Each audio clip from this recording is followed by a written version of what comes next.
In this video, we're going to unbox and take a look at this HP Pavilion gaming desktop that you can pick up at Walmart, if you can find one that is, for about $600 US. Now for that money, you actually get a surprisingly decent system in, well, probably a mini tower form factor, without an optical drive unfortunately, but then again these days I'm sure that's probably a fine trade-off for the specs. For your money, you do get a Ryzen 5 3500 CPU, which is 6 cores and 6 threads. You get 8 gigabytes of RAM. Hopefully it's 2 sticks, but it could be 1 stick. Who knows? We'll see. A 256 gig SSD. You get an NVIDIA GeForce GTX 1650 Super graphics card. That is a 4 gigabyte GDDR6 graphics card. And you also get an included set of peripherals, being keyboard and mouse. Not the greatest quality, but they should do the job. And, well, no monitor included, but at the price point that this machine is being sold at, I wouldn't imagine that's the case. So without further ado, let's see what's inside. I apologize for the background noise. If you do hear a dog barking, there's not much I can really do about that, just because, well, I'm in my garage and the door's open, so I can get the best possible lighting, because it is, like, at the time of filming, 8:30 in the evening. So I apologize, but this is about the best that I can do. So let's see what lurks inside. Being careful with the knife, of course. Don't want to go slicing in too deep.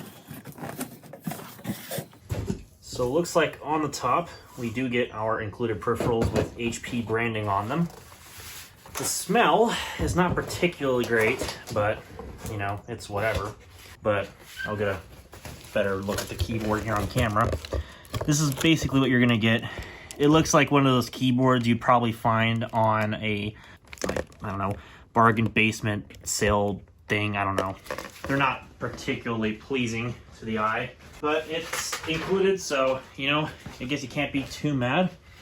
Let me reposition the camera just a little bit so you can get a better idea of kind of what I'm doing. And otherwise, the system itself is surrounded by some cables. It looks like the mouse is included in here as well as a power cable, and all the rest of your documentation, which, you know, woo. Nothing really important or amazing. Well, I mean, if you care about the included peripherals, then yes, the mouse is important. What we're mostly concerned about is going to be the machine itself. So let's take it out of the box. Set this box off to the side. And then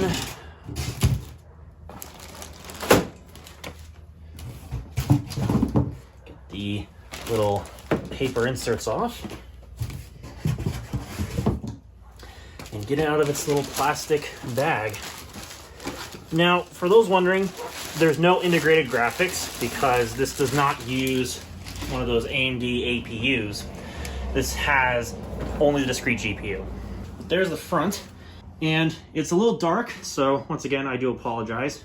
But on the front of the machine, there's the power button. There is a headset jack, which is a combination of headphone and microphones. You do get 4 USB-A ports. They are all at least USB 3 speeds, so 5 gigabits per second.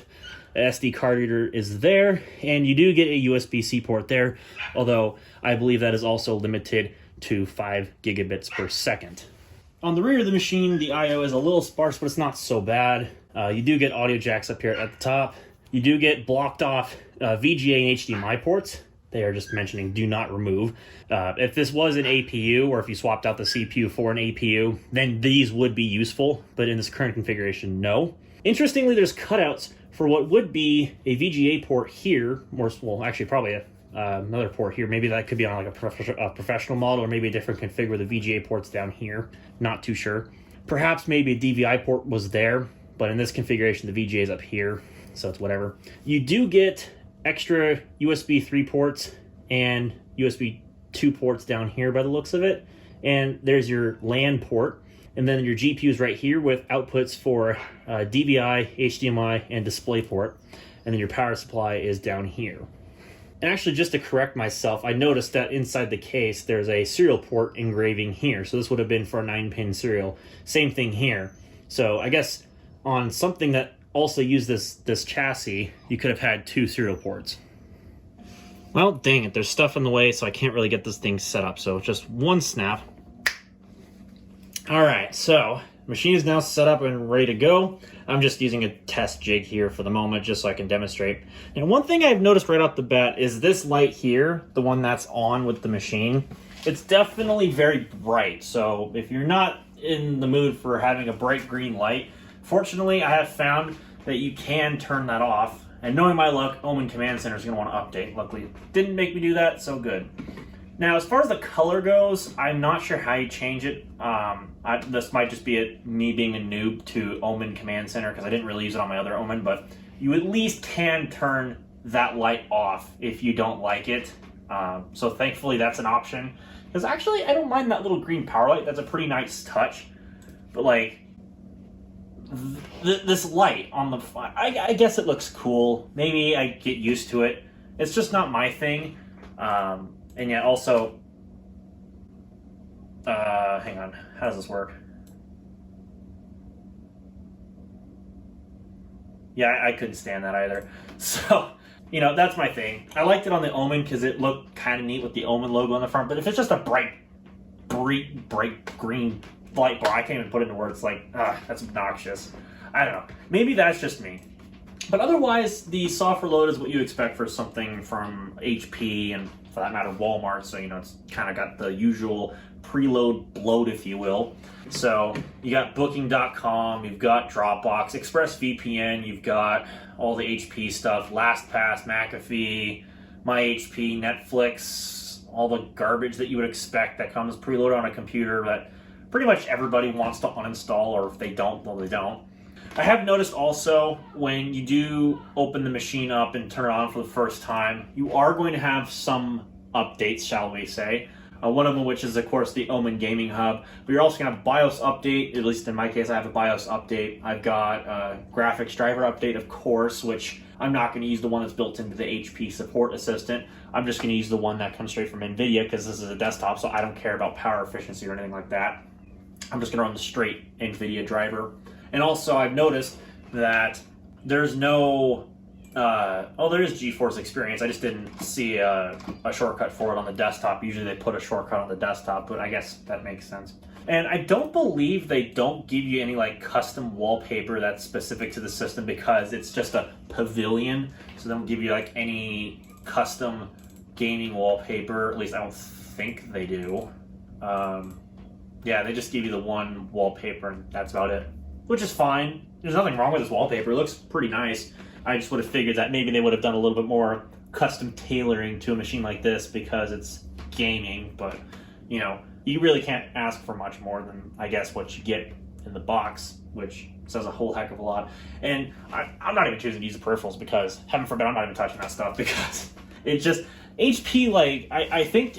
I don't know if it's just me, but like I think HP's kind of realized the fact that people don't use the included peripherals because they're not the best. And I'm kind of on the fence about that sort of stuff because I've used HP's like bundled in keyboards before with some of their stuff.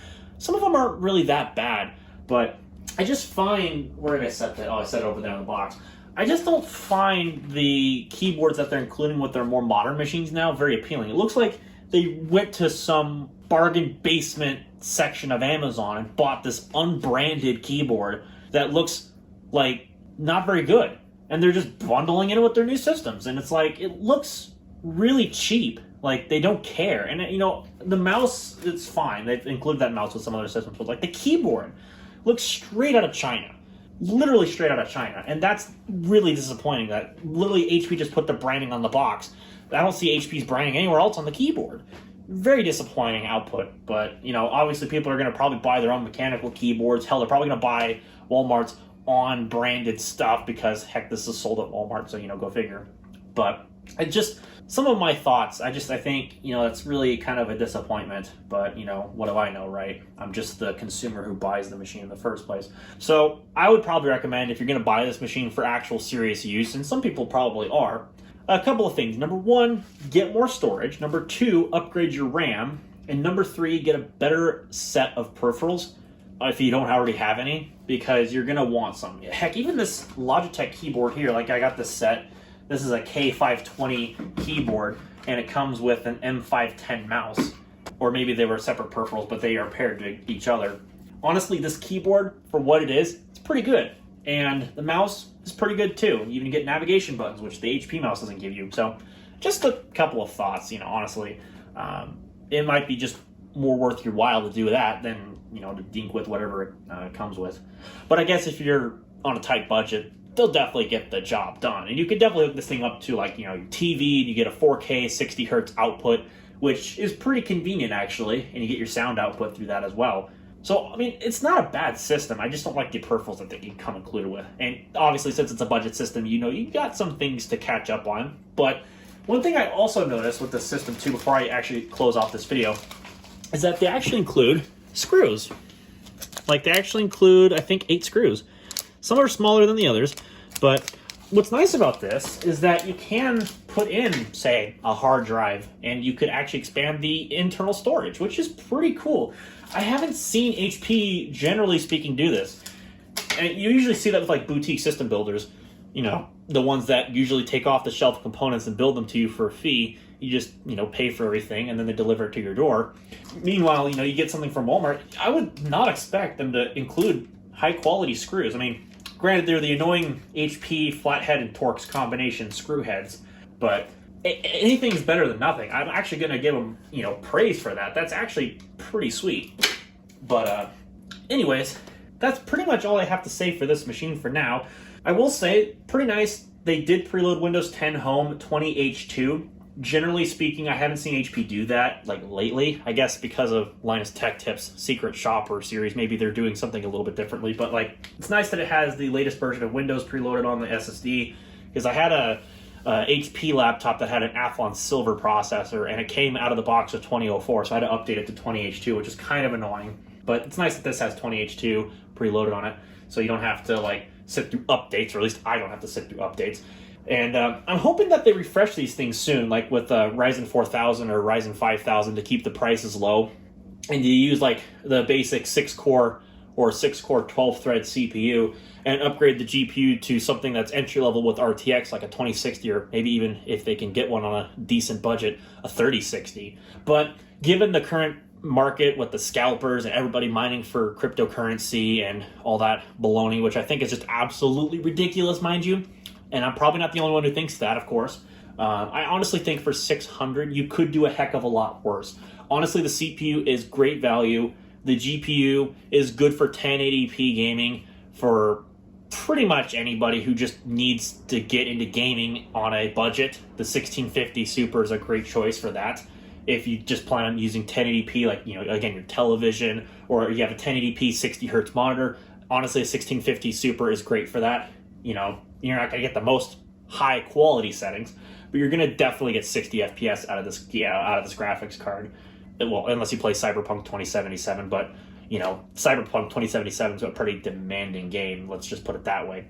So, all things considered, that's pretty much it for this HP Pavilion gaming desktop. So, hopefully, I'll get a review out soon. It depends on how long it'll take for me to review games. I'm not going to probably test the most demanding games. I might test Forza Horizon 4, Cyberpunk 2077, and some other things. I'll have to get a hard drive for storage to put into this machine, but hard drives are fairly inexpensive for the capacity, and I definitely want to get one now while they're cheap, because obviously people are probably going to be buying the crap out of hard drives to mine for cryptocurrency, which is just amazing. I can't believe that that's going to be happening too. So there's just going to be a catastrophe in the computer hardware space. But tangents aside, because that might not even take effect when you're watching this video, but it's whatever.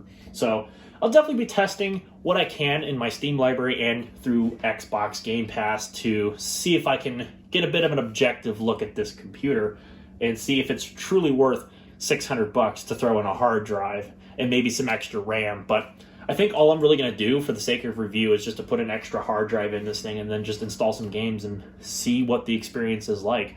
So with that having been said, I'm going to get out of here. So hopefully you all enjoyed. And if you did, well, then you know what to press. If you didn't like it so much, well, then you also know what to press. Get subscribed down below. Don't forget to click the bell so you don't miss when I upload new videos. And with that having been said, thank you all so much for watching, and I'll catch you all in the next video.